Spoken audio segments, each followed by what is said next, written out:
کہے کہ یہ عمل ہے، عمل کے لیے آپ اپنے جسم پر یہ تعویذ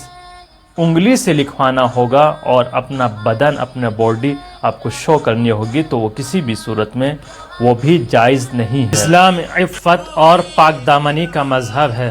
اور جو خواتین چاہتی ہیں کہ پاک دامن رہیں، پاک و پاکیزہ رہیں، امام جعفر صادق علیہ السلام ارشاد فرماتے ہیں کہ خواتین اپنے گھروں میں سورہ نور کی تلاوت کریں۔ قرآن مجید کا 24واں سورہ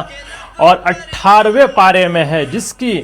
سورہ نور کی دوسری آیت میں زانی اور زانیہ کی سزا کے بارے میں بیان کیا گیا ہے۔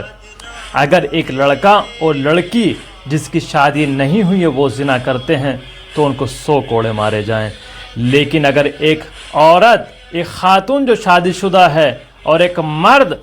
جو شادی شدہ ہیں، وہ اگر زنا کرتے ہیں، زنا محسنہ، تو ان کو سنگسار کر دیا جائے، یا رجم، سنگسار۔ اور ہمارے چینل کو سبسکرائب کرنا نہ بھولیں۔